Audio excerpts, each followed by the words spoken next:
नमस्कार दोस्तों, मैं विवेक एक बार फिर से अपने YouTube channel stock trading technique पर आपका हार्दिक स्वागत करता हूं। दोस्तों, जो फ्राइडे का सेशन रहा उसके अंदर एक बड़ी नेगेटिव साइड की हमने मूव इंट्राडे में भी देखी और ये जो मूव थी नीचे की तरफ की, मैं थर्सडे को एक्सपेक्ट करके चल रहा था, जो उस दिन नहीं देखने को मिली। तो निफ्टी और बैंक निफ्टी जो दोनों इंडेक्स है उसकी बातें तो मैं उस सेपरेट वीडियो के अंदर करूंगा। इस वीडियो के अंदर उन्हीं 10 स्टॉक्स के ऊपर मैं अपना ओपिनियन आपके साथ शेयर करूंगा, जिससे रिलेटेड एक वीडियो रोज पोस्ट करता हूं। 17 जनवरी से रिलेटेड ये वीडियो है। तो सबसे पहले आप गेल के चार्ट्स को आप स्क्रीन के ऊपर देख रहे हैं। जैसा कि आपने गेल में देखा, हायर लेवल से थोड़ी सी करेक्शन इंट्राडे में देखने को मिली। तकरीबन अगर हाई और लो को देखें तो 3 से 3.5 रुपए का एक मूव देखने को मिली और क्लोजिंग आई है 145.80 के आसपास की। तो अगर आपको ध्यान होगा, 2 दिन पहले जो मैंने वीडियो पोस्ट की थी उसके अंदर मैंने यह कहा था कि गेल ने 2 दिन की जो एक रेजिस्टेंस थी जो फेस कर रहा था उसको क्रॉस करके ऊपर क्लोजिंग दी थी। और मैंने उस दिन आपसे कहा था, जब प्राइस 142 के आसपास था, तो मैंने कहा था कि एट द मनी जो पुट थी 2.5 रुपए के आसपास की मिल रही थी, और सॉरी कॉल लॉन्ग जाने के लिए मैंने कहा था कि आप उस कॉल को बाय करके आप लॉन्ग साइड पर ट्रेड कर सकते हैं। 2.5 रुपए का प्राइस था और मैंने कहा था कि आपने स्टॉप लॉस 1 रुपए के आसपास का लगाना है। और अगर आप फ्राइडे के सेशन में देखिए तो वो कॉल पूरी डबल हो गई थी। तो किसी ने अगर एग्जिट लिया है तो भी ठीक है, अभी भी आप पोजीशन को कैरी रख सकते हैं।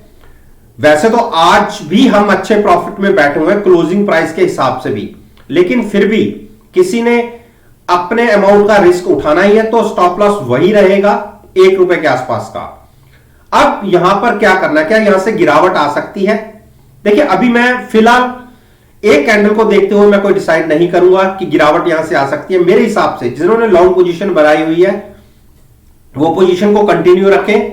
वॉल्यूम्स स्टॉक्स में नॉर्मल से काफी कम है, आप देखिए, तो इसीलिए कोई बड़ी मूव लग नहीं रही कि नीचे की तरफ या ऊपर की तरफ। जो मेरा टारगेट 148 के आसपास का था, 146 तो स्क्रीन पर दिख भी गया है। 2 रुपए और बचते हैं ऊपर की तरफ। अगर निफ्टी के अंदर ऊपर की तरफ की कोई मूव दिखती है तो ये स्टॉक फिर से आपको 146 के ऊपर ट्रेड करता दिख सकता है या साइडवेज रह सकता है। बहुत बड़ी कोई गिरावट दिखी भी तो मुझे नहीं लगता कि 140 या 138 को नीचे की तरफ ब्रेक करेगा। हां, जिनकी पोजीशन नीचे 128 130 से मैंने कहा हुआ था कि आप लॉन्ग में बने रहिए, और उनको मैंने 142 पर एक बार प्रॉफिट बुक करने के लिए बोला था और कहा था कि अगर आप ट्रेड में फिर भी रहना चाहते हैं तो यहां से आप कॉल बाय कर लीजिए। जबकि मैं अपनी वीडियोस के अंदर कभी भी ऑप्शंस को बाय करके ट्रेड करने के लिए कभी नहीं कहता। यह पहला मौका था जब गेल को मैंने इस तरीके से ट्रेड करवाया था। अब आते हैं अल्ट्राटेक सीमेंट पर। अल्ट्राटेक सीमेंट देखिए, फ्राइडे के सेशन में फिर से एक 7700 तक के हाई लगाए।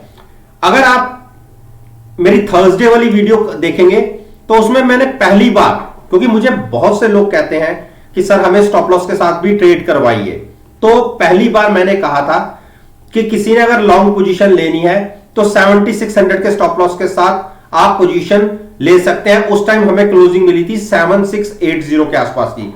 उसके बाद अगले दिन फ्लैट खुले और नीचे एक बड़ी मूव गिरावट की दिखी, और जिन्होंने मेरे कहने पर या अपनी चॉइस के हिसाब से स्टॉप लॉस के साथ ट्रेड किया था उनको तो स्टॉप लॉस हिट हो गया, उनका तो नुकसान आ गया था। लेकिन जो लोग ऑप्शन बाय करके हेजिंग के साथ फ्यूचर्स को लॉन्ग करते हैं उनको कोई बहुत बड़ा लॉस नहीं आया था। उसका रीजन था कि पुट के अंदर प्रॉफिट आया था और फ्यूचर्स में उससे एक्स्ट्रा नुकसान था, लेकिन वो ट्रेड में फिर भी बने हुए थे। और देखिए, फ्राइडे के सेशन में वो सारी गिरावट कवर हुई और फिर से हम उस प्राइस पे आ गए हैं। और इंट्राडे में तो हमने, आप देखिए, जो हाई थे 7700 के भी लगाए, तो वो तो प्रॉफिट में आ गए थे एक टाइम पे। लेकिन अभी भी जिनके पास वो पोजीशन बनी हुई है होल्ड करिए। जैसा मैंने कहा था कि 8000 तक के टारगेट मुझे इस स्टॉक के अंदर बजट से पहले दिखते हैं, मैं उस बात पर अभी भी कायम हूं। और मैंने यह भी साथ में कहा था कि उससे पहले अगर कोई गिरावट आ भी जाती है तब भी आप 7500 तक भी आप इस स्टॉक को लॉन्ग कर सकते हैं हेजिंग के साथ। और वॉल्यूम्स देखिए, इस बार फ्राइडे के सेशन में नॉर्मल से ज्यादा रहे हैं, तो नीचे से अच्छी बाइंग मिली है। मेरा यह मानना है कि अगर हम पॉजिटिव साइड पर ओपन हुए तो हमें 7700 और 7750 ये मंडे के सेशन में देखने को मिल सकता है। आईओसी देखिए, आईओसी ने भी फिर 125 तक के टारगेट पूरे कर दिए, जो हमने 118 पे डिसाइड किए थे, और नॉर्मल से ज्यादा वॉल्यूम्स है। तो जैसे मैं पहले भी कहता आ रहा हूं कि 118 के ऊपर जब तक स्टॉक है मैं बेरिश नहीं हूं। लेकिन एक चीज का खास ध्यान रखिएगा, बायर्स की स्ट्रेंथ थोड़ी थोड़ी कमजोर हो रही है। यानी तेजी में, बुल रन में जब स्टॉक के अंदर जिस भी रेट का सेलर होता है, जब उसको बायर खरीद लेता है तो उस स्टॉक में मूवमेंट बहुत बड़ी आती है। इस तरीके से बायर्स तो है, ऐसा नहीं है, लेकिन वो अपनी चॉइस के हिसाब से स्टॉक को बाय कर रहे हैं। तो मेरा यह मानना है, देखिए स्टॉक नीचे से काफी अच्छा रिकवर कर चुका है, बजट रैली भी अच्छी हो चुकी है। तो मेरा यह मानना है कि अगर स्टॉक में 2 से 3% की गिरावट आती है, स्टॉक आपको 118 119 के आसपास फिर से मिलता है, तो आप वहां पर लॉन्ग कीजिए। यहां पर थोड़ा सा रिस्क रिवॉर्ड रेशो फेवरेबल नहीं है, तो इसलिए मैं इन प्राइसेस पर नया ट्रेड लॉन्ग साइड पर जाने के लिए मना करूंगा। और जिन्होंने 118 119 के आसपास बाय किया है वो यहां से अच्छे प्रॉफिट में बैठे हुए हैं। उसका रीजन क्या था कि पुट आपने बहुत सस्ती ली थी, फ्यूचर्स में बहुत ज्यादा प्रॉफिट है। तो अगर चाहें तो अपने जो फ्यूचर्स का प्रॉफिट है उसे लॉक कर सकते हैं, पुट नीचे वाली का प्रॉफिट बुक और लॉस बुक करके आप एट द मनी पुट पर शिफ्ट हो सकते हैं। ये टोटली चॉइस आपके ऊपर है कि आप यहां से अगर और ऊपर का प्ले करना चाहते हैं तो ही आप इस तरीके से कोई पोजीशन लीजिएगा, अदरवाइज आप यहां से भी प्रॉफिट बुक करके एग्जिट हो सकते हैं। टाटा मोटर्स एक रेंज बाउंड है, और आप देखिए 508 एक साइकोलॉजिकली एक रेजिस्टेंस थी जिसको क्रॉस करके पिछले 2-3 दिन लगातार स्टॉक ऊपर ट्रेड कर रहा है। लेकिन अगर आप फ्राइडे के सेशन को देखेंगे और वॉल्यूम्स को देखेंगे, वॉल्यूम्स नॉर्मल से आधे रहे। तो जब वॉल्यूम्स मार्केट में नहीं हो तो स्टॉक मूव दिखाता भी नहीं है। मेरे हिसाब से मैं आपसे ये तो नहीं कहूंगा कि स्टॉक यहां से ऊपर मूव नहीं कर सकता, लेकिन ये बार बार 508 510 के आसपास स्टॉक थकता है। तो अगर गिरावट में आपको 490 475 या 480 के आसपास मिले तो चॉइस आपकी होगी, गिरावट में वापस बाय कीजिए। यहां से यह है कि ऊपर जाने की पॉसिबिलिटी थोड़ी कम लगती है, लेकिन अगर निफ्टी में गिरावट आती है और अच्छा वेटेज रखने वाला स्टॉक है तो इसके अंदर भी एक गिरावट देखने को मिल सकती है। यूपीएल देखिए, यूपीएल में जैसे आपको मैंने पहले भी कहा था कि मैंने एक बियर स्प्रेड बनाया था 3-4 दिन पहले, अगर मेरी वीडियोस को देखते हैं तो उसमें 2 दिन तक तो हम ट्रैप हो गए थे। आप देखिए जो हाई 840-45 का लग गया था, उस केस में तो हमें नुकसान था, क्योंकि हमने 820 की पुट बाय करके 800 की पुटें सेल की हुई थी। तो जितना हमें 800 वाली पुट के अंदर प्रॉफिट आ रहा था उससे ज्यादा 820 वाली में नुकसान था। तो उस तरीके से तो नुकसान था, लेकिन जैसी गिरावट हमें फ्राइडे के सेशन में मिली और अगर यह गिरावट 810 तक कंटिन्यू होती है तो हम यहां पर अपना प्रॉफिट लेके एग्जिट हो जाएंगे। गिरावट में मुझे ऐसा लग रहा है कि यह स्टॉक एक बार 810 के आसपास आ सकता है। 805 अगर ब्रेक हुआ तो हम 785 के टारगेट भी देख सकते हैं। बहुत जबरदस्त रनअप दिखाया है इस स्टॉक ने, और क्योंकि आरएसआई भी तकरीबन 76-77 के आसपास थी तो थोड़ी करेक्शन तो बनती थी, जिसकी शुरुआत थोड़ी सी हो गई है। तो 810 की टारगेट के लिए मैंने तो शॉर्ट पोजीशन एक तरीके से बियर स्प्रेड बनाया हुआ है। अगर आपको बाय करना है तो यहां से रिस्क रिवॉर्ड रेशियो फेवरेबल नहीं है। स्टॉक 805 ब्रेक करता है और 775 के आसपास मिलता है, तो वहां पर लॉन्ग पोजीशन हैजिंग के लिए ले जाना ज्यादा अच्छा रहेगा। हीरो मोटोकॉर्प देखिए 2600 को क्रॉस नहीं कर पा रहा। आज 5वां दिन था जब हम उसके आसपास गए, लेकिन वहां से रिजेक्शन मिली और कोई बड़ी मूव नीचे की तरफ की भी नहीं आ रही कि स्टॉक ने 2500 या 2500 को ब्रेक कर दिया है। वीकनेस थोड़ी सी आपको स्टॉक में तभी दिखेगी जब 2525 के नीचे स्टॉक ट्रेड करने लगेगा। उस केस में 40-50 पॉइंट की गिरावट आ सकती है। तो एक रेंज बाउंड नीचे से अच्छा रनअप दिखाने के बाद थोड़ा सा कंसोलिडेट हो रहा है। इस स्टॉक में रनअप आपको 2610 के ऊपर दिखेगी और देखिए वॉल्यूम्स भी नॉर्मल से बहुत कम है। तो इसीलिए अगर जिसने नीचे से पोजीशन बना रखी है नीचे से, क्योंकि वो अभी भी बहुत अच्छे प्रॉफिट में है, अगर आपको लगे कि स्टॉक 2540 नीचे की तरफ ब्रेक कर रहा है, अपना प्रॉफिट को बुक कीजिए और साइड होके बैठ जाइए और फिर गिरावट का वेट कीजिएगा। टाइटन देखिए, टाइटन फिर से अपनी सपोर्ट के आसपास आ रहा है। अगर सपोर्ट ब्रेक होती है और जिसके चांसेस लग भी रहे हैं, और मुझे लगता है कि गिरावट अगर किसी ने इस स्टॉक को शॉर्ट करना हो, जैसा कि हमने यहां से शॉर्ट किया था और मैंने कहा था कि मैं एक बार 2600 के आसपास एग्जिट होऊंगा। अगर क्लोजिंग बेसिस पे 2590 क्रॉस होता दिखा तो मैं अपना प्रॉफिट बुक नहीं करूंगा। उस केस में मैं 2540 तक का वेट करूंगा। किसी ने फ्रेश साइड पर शॉर्ट पोजीशन लेनी है, 2590 के नीचे ट्रेडिंग मिलने पर आप कॉल बाय करके फ्यूचर सेल कर सकते हैं। कॉल बाय इसलिए करवा रहा हूं कि आपकी पोजीशन हेज रहे। उस केस में 2535 या 40 के टारगेट के लिए आप शॉर्ट पोजीशन ले सकते हैं। लेकिन एक चीज का भी ध्यान रखिएगा, हम स्टॉक में गिरे जरूर हैं लेकिन वॉल्यूम्स नॉर्मल से आधे हैं। तो ऐसा नहीं है कि डिलीवरी बेस्ड बहुत बड़ी जबरदस्त सेलिंग आई है। गिरावट पर रिस्क, शॉर्ट करने का रिस्क जरूर है। तो इसीलिए मैं कहता हूं कि नेगेटिव पोजीशन शॉर्ट मत कीजिएगा और ना ही पुट बाय करके ट्रेड लीजिएगा।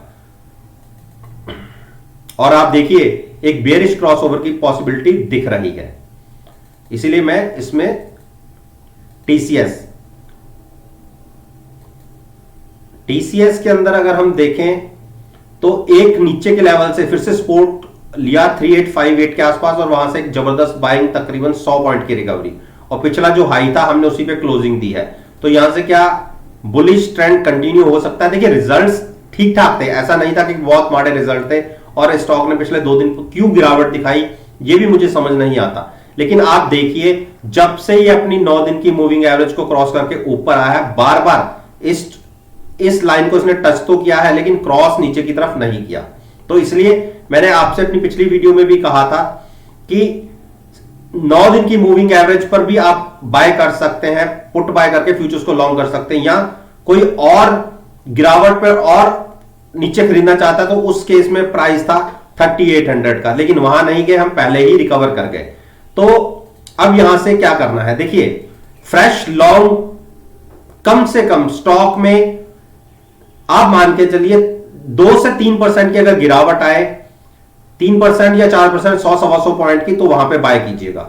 स्टॉक काफी नीचे से रनअप दिखा चुका है, 3400 से 4000 के हमने प्राइसेस देख ली हैं, तो तब तक थोड़ी गिरावट नहीं आएगी। जैसे यहां पर आपको गिरावट दिखी तो ऐसे ही एक गिरावट का और वेट कर लीजिए और डिप पर बाय कीजिएगा। मेरे हिसाब से अगर गिरावट में स्टॉक अच्छा होगा कि 3800 के आसपास लॉन्ग करने को मिले, जबकि स्टॉक बेयरिश नहीं है। मैं गिरावट पर बाय करने की बातें कर रहा हूं क्योंकि निफ्टी भी तकरीबन नीचे से 7.5-8% का एक रनअप दिखा चुका है, तो उसके अंदर भी 1-2% की करेक्शन बनती है, और जब 1-2% की करेक्शन होगी तो ये आईटी सेक्टर के दिग्गज शेयर है, तो इसके अंदर भी एक गिरावट दिखेगी। इसीलिए मैं आपको डिप पर बाइंग करने की एक स्ट्रेटजी दे रहा हूं।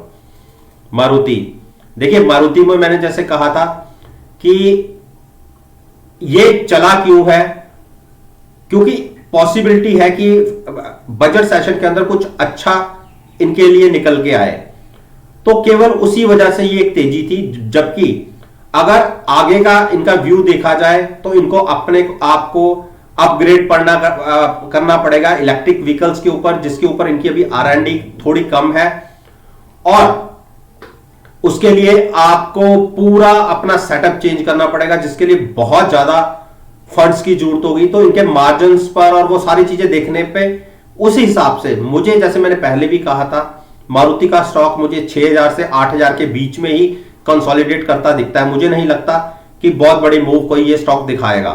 तो जैसे मैंने पहले भी कहा था, अगर किसी ने शॉर्ट करना हो गिरावट में, अगर स्टॉक 7950 के नीचे ट्रेडिंग करता है तो 200-250 पॉइंट के टारगेट के लिए नीचे की तरफ आप शॉर्ट कर सकते हैं, लेकिन नेगेटिव पोजीशन नहीं, पुट बाय करके आपको सेल करना है, कॉल बाय करके फ्यूचर सेल करना है। और मैंने 8250 पर इसकी शॉर्ट पोजीशन बनाई भी हुई थी, तो मैंने अभी एग्जिट नहीं किया। मेरा प्राइस जब यहां पर बिल्कुल पास में आ गया था, लेकिन मेरा यह प्राइस था कि अगर 7950 के आसपास एग्जिट करने को मिले तो वो ज्यादा अच्छा प्राइस रहेगा, लेकिन वहां से वापस लौट गया।